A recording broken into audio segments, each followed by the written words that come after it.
शराब घोटाला मामले में आरोपी मनीष सिसोदिया की जमानत की अर्जी पर बुधवार को राउज एवेन्यू कोर्ट में सुनवाई हुई।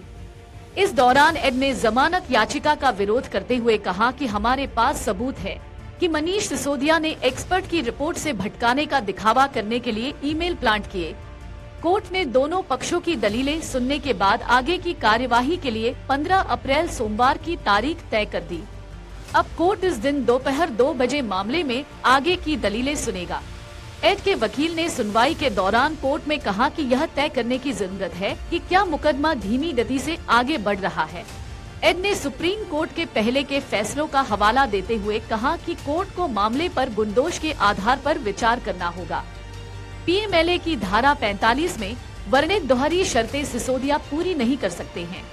कोर्ट अभी इस निष्कर्ष पर नहीं पहुंच सकता कि यह मानने के उचित आधार है कि वह दोषी नहीं है। सिसोदिया ने एक्सपर्ट की रिपोर्ट से भटकाने का दिखावा करने के लिए ईमेल प्लांट किए। हमारे पास इस बात के दस्तावेजी प्रमाण, व्हाट्सएप चैट और ईमेल हैं।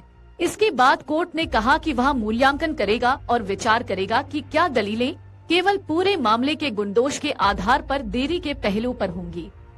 सुप्रीम कोर्ट के आदेश का मतलब था कि जमानत याचिका पर गुणदोष के आधार पर फैसला किया जाएगा, इसलिए योग्यता का तात्पर्य आवेदन की योग्यता से है। आगे बढ़ने से पहले इस पहलू पर विचार करने दीजिए। इसके बाद मामले में अगली सुनवाई 15 अप्रैल तय कर दी गई। बता दें कि 22 मार्च 2021 को मनीष सिसोदिया ने नई शराब नीति का ऐलान किया था। 17 नवंबर 2021 को नई शराब नीति यानी एक्साइज पॉलिसी 2021 से 22 लागू कर दी गई। नई शराब नीति आने के बाद सरकार शराब के कारोबार से बाहर आ गई और पूरी शराब की दुकानें निजी हाथों में चली गई। नई नीति लाने के पीछे सरकार का तर्क था कि इससे माफिया राज खत्म होगा और सरकार के रेवेन्यू में बढ़ोतरी होगी। हालांकि नई नीति शुरू से ही विवादों में रही।